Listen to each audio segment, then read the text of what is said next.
Hey guys, welcome back to day 14. The first comment I'm going to start by responding to is someone made a very good comment. Yesterday, or was it the day before, I was talking about the fact that I love the furry community, and someone said I would never be able to join the furry community because I am so sensitive to heat. And those furry costumes, they look like the hottest, sweatiest things in the world. So yes, I think I agree. The only place I would survive in a furry costume if it was literally snowing outside. If they had a furry convention and it's like maybe like 10 degrees, then I could survive and I would make it. I actually wonder if they intentionally turn down the temperatures at these conventions because they know the participants are mostly going to be warm. I feel like that is something so considerate that whoever's organizing these furry conventions would probably do. So if anyone knows, let me know. Other than that, I'll probably have to wait until someone invents a amazing furry costume that has air conditioning and is obviously not too hot as well. The other thing that I really can't deal with though is smell. And I've heard that furry costumes are extremely hard to clean because you can't just chuck them in the washing machine.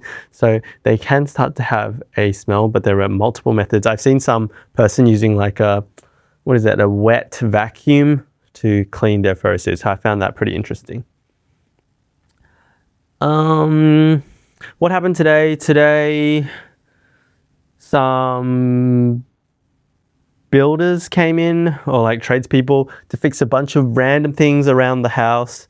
It's really funny that the standards and just the way that they do things in Vietnam is very different from Australia. So obviously Australia is, I would say, a much more developed country in terms of code, regulations, and all of those things. But it translates to how people do things day to day. So even something as we got them to install this shelf that Peter bought. In Australia, they'd really measure it. It would probably take them 15 minutes to install it. These guys, they don't measure it. They literally eyeball it and there's no level. So it's a bit wonky now that I think it's been installed, but they were done in like 5 minutes. So it's like efficiency versus quality, but also at the same time, probably there's a stage, like if you're building structural supports for a house, that there is a certain level of foundation and code. But yeah, it kind of makes sense that when you're putting up something as simple as a shelf, this is where the question comes in. Do you impose on individual freedoms, or do you mandate that, for example, if you want to get a shelf installed, it needs to be done in a certain way, or it needs to be done by a professional? Imagine like getting a shelf installed, which is quite a simple task I think most people can agree to. But there's an argument that could happen that if the shelf is not installed properly, then let's say someone rents the house or a visitor comes over, it might fall down and injure someone. So there's a good argument why you should regulate it, but at the same time, if you regulate it, it makes it so much more complex and the cost drive up. So yeah, just a random reflection that the way people do things here is so different to Australia, and there are pros and cons of each, and I'm just glad I'm not a policy decision maker who has to decide on these things. Yeah. So I'm going to answer a few questions from the previous vlogs. It's actually nice now. Some days I feel like I have nothing to talk about, but people are leaving comments, so I can kind of answer to them. I think you guys would probably appreciate that I respond to some of the comments, and it's just honestly a lot easier for me because I don't have to rack my brain thinking about what do I want to talk about today. So first question is, when the boys are here, are they going to be part of the daily vlogs, or will the daily vlogs be put on hold as we do our adventures together? I would love for them to be part of the daily vlogs. Let's see. Tomorrow, I think they arrive pretty late, like 8 p.m. So by the time they get to our places and they clear immigration is not the fastest in Ho Chi Minh, although it has improved substantially because I think the government is driving more towards tourism. Probably 6 months ago when Peter and I were going through immigration, sometimes take like an hour. Now you can tell.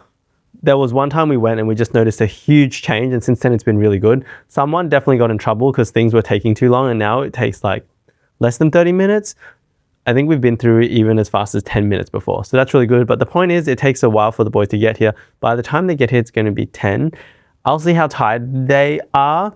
I would love to film with it. Actually, tomorrow I'll probably film by myself still, but Saturday we have some time. If I can get them for at least 1 or 2 episodes, I think it would be really fun to just have them in this daily vlog session. They know I'm doing it. I send it to them each day and they watch it. So yeah, that's the plan. Next comment, love getting to know you and these blog styles. I learned so much and I'm likely not your target audience. Well, firstly, thank you for watching. Given how detailed you know and understand each other, I wonder if you've looked into human design systems. I've learned so much about myself and how I work, and it helps with communication too. I have not looked into human design systems, but that sounds like something I would absolutely love to think about, because I feel like it's going to give me a different perspective on how I perceive relationships, I'm guessing, which is what human design systems is about. So that sounds really fun. And thank you to everyone for all the name suggestions for the brand. So for those who haven't caught up, we have some copyright issues with an original name, Santai, that I wanted to go with. And now we're trying to come up with a new name. I've kind of taken today off thinking about names. So the crazy part was, whenever I have an issue like this in my life, I'm not sure if it's just how my brain works, maybe related to how my brain processes ADHD. I know I use the label ADHD a lot. It's my simple way of saying my brain operates a different way to what is like the traditional norm in society. Because when I went to sleep, I'm not sure if this happens to everyone, maybe it does, but I was thinking about the name problem, and I wake up maybe 5 times a night, and literally as soon as I woke up, I'm like throwing variations of the name, like Santai, Bantai, maybe like Tansai, and every time I'm waking up throughout the night, that's the first thing that's happening. I notice my brain is just firing off random names, and it's almost as if when I was in my waking state, the problem that I had, my brain can't put it aside, and during the night, as soon as I wake up, is literally the first thought that comes to my head, which was kind of crazy. I try to chill out a bit before I went to sleep, meditate a little, but that's been one of my biggest stresses. So obviously, my brain did not switch off, which I'm trying to get better at. So thank you to everyone who suggested name suggestions. I really appreciate it. And it's just nice to have a different perspective from everyone in terms of what my options might be and what you guys think sound cool. Someone said, thanks for sharing your life with us. I'm enjoying these videos. I think the reason people struggle with your new relationship is because we are afraid that what we love about your relationship may deteriorate, or you may break up because one or both of you get feelings for one of the other bibbies. I would hate to see your relationship break up. I feel invested in your lives and it's like a family. I read this comment 2 days ago, but then I didn't pay too much attention to it. I think I got distracted, and then I came back to it and I thought, this is actually a really interesting comment. So thank you for leaving that, that I want to talk a bit about. And I think you've hit the nail on the head. A lot of people are in some ways upset that Peter and I are now in this relationship because they had a certain idea of what Peter and I's life was like, what our relationship was like with each other. And since we've put our 4-person relationship online, it's shattered many people's perception of our relationship. And that makes them upset. So it made me kind of question, why do people get upset? And again, I'm not saying this is a negative thing or people should not be getting upset. The reality and the fact is that is what is happening. So I'm just trying to explore the thought process behind that.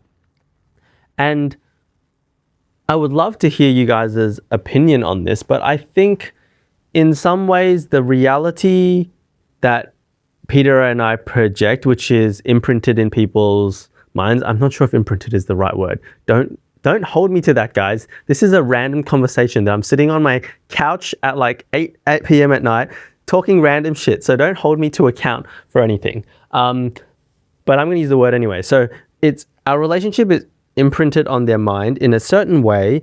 And I think our relationship and how they perceive it influences their perception of what a relationship should look like and what a relationship means to them. So almost the value of a relationship. I think many people see our relationship and might think, I would like to have a relationship like that, or this is what I like about their relationship. They're able to joke with each other. They're able to be friendly with each other. They're able to have fun with each other.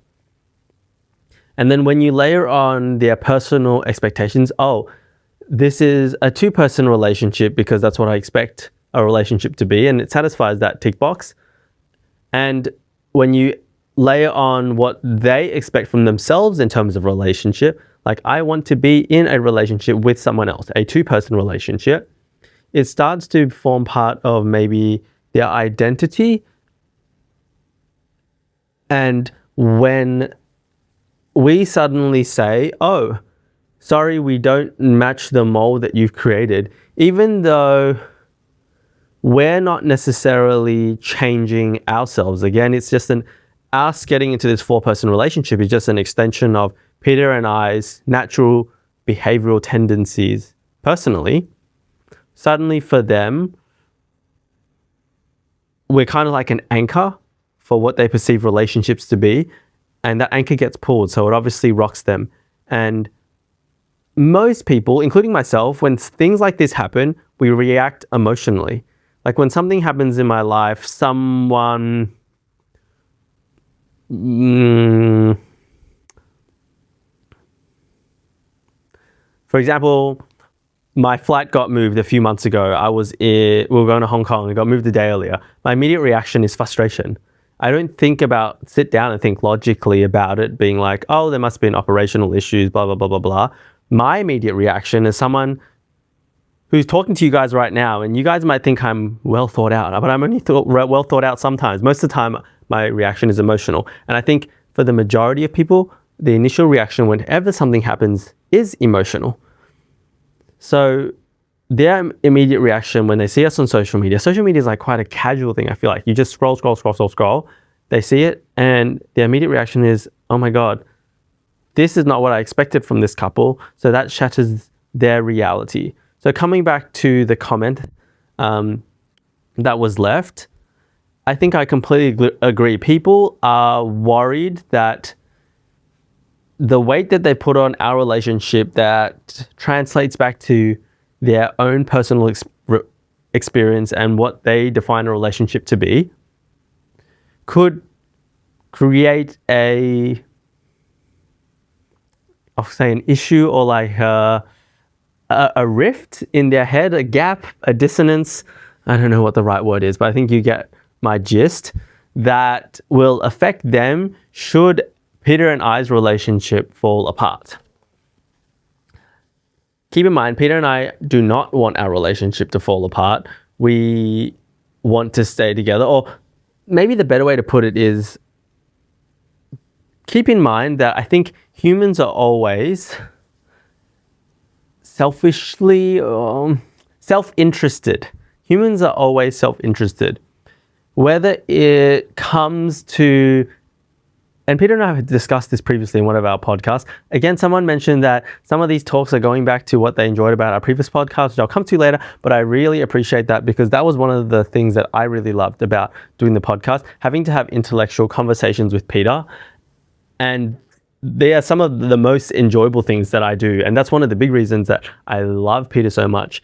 His brain just works a certain way. And I feel like with him, I get so many aha moments thinking about life, perspective, different things. And that's one of the reasons that we started the podcast. And that's hopefully what I want to bring back to these vlogs because that's what I personally enjoy. So thank you for that comment. But I will answer your question, that personalized question as well. I'm going to answer that in a bit. Where was I with this? Everyone is self-interested.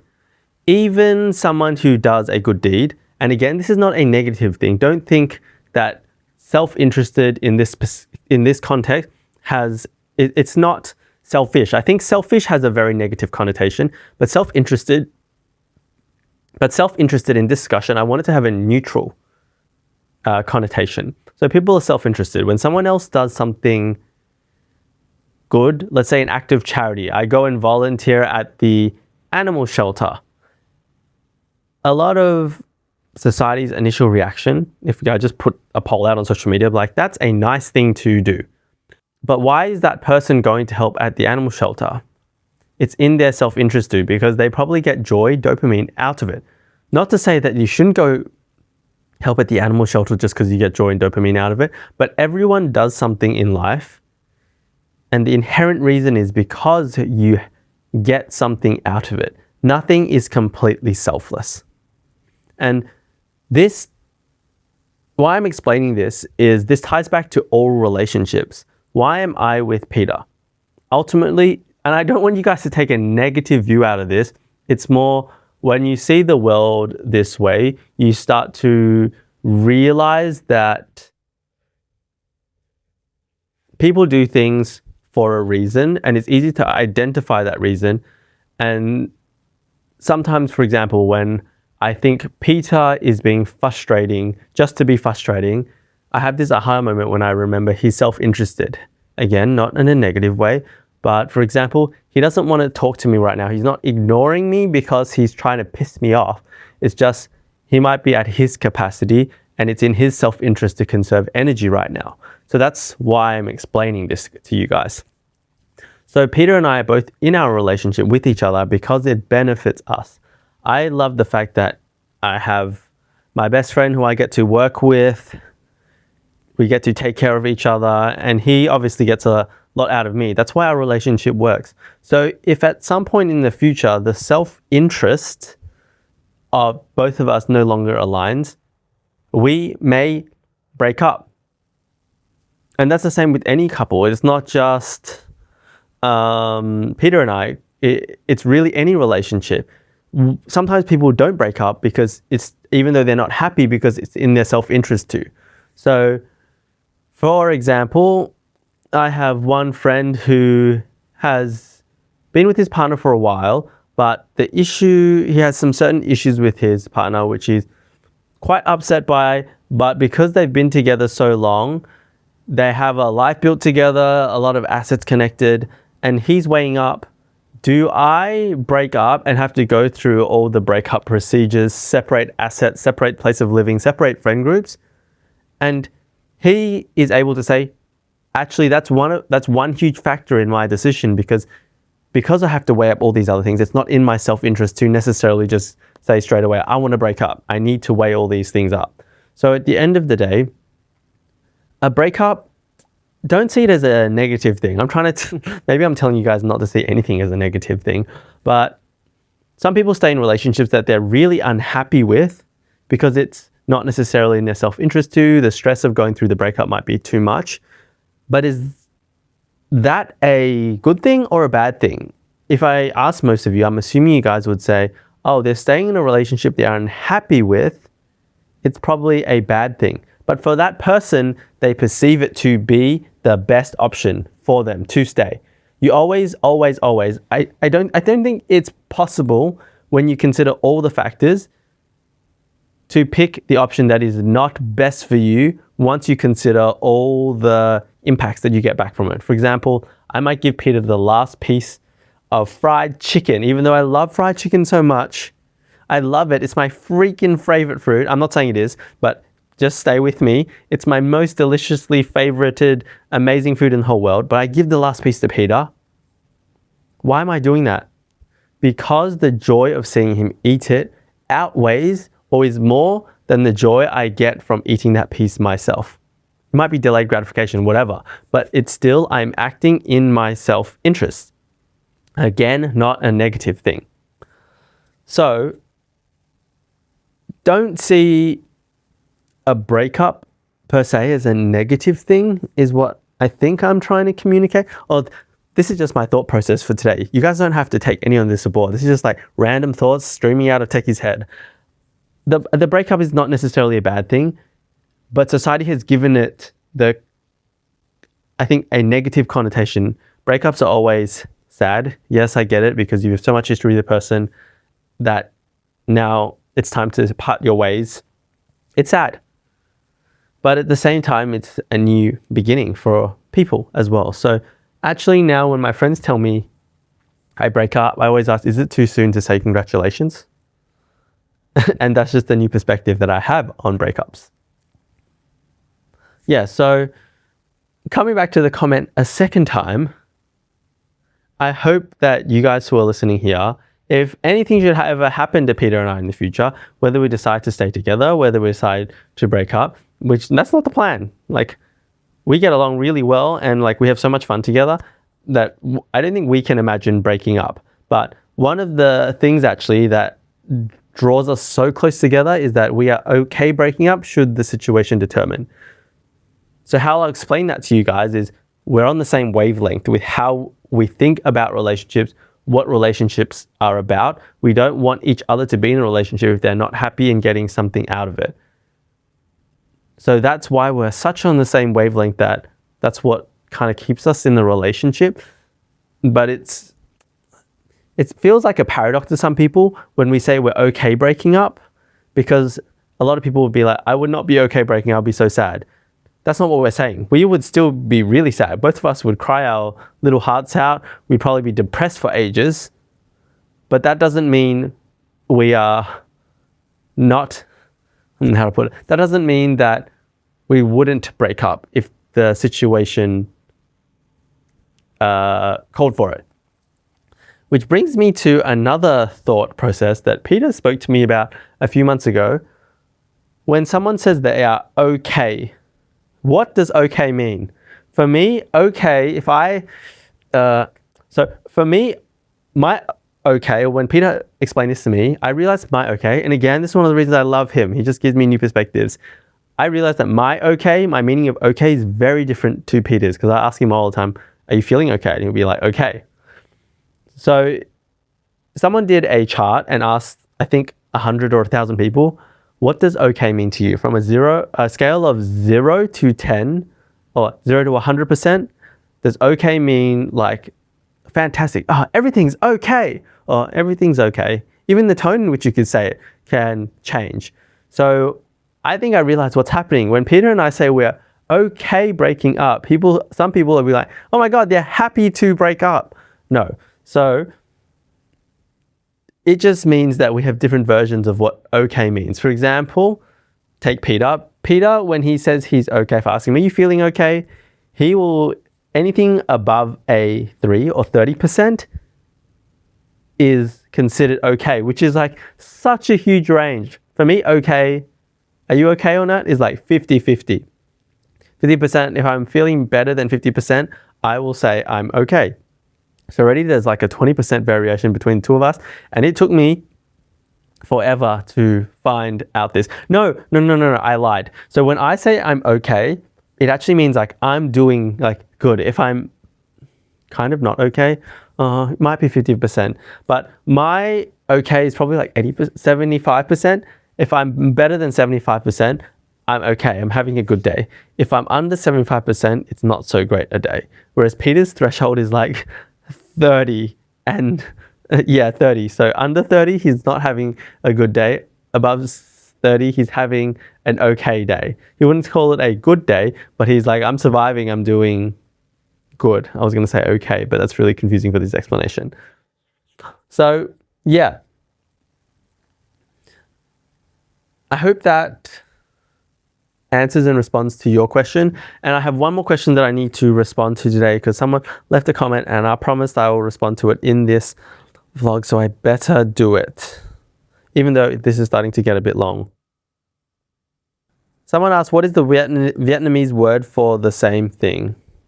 That I do not know. We'll have to ask Peter next time.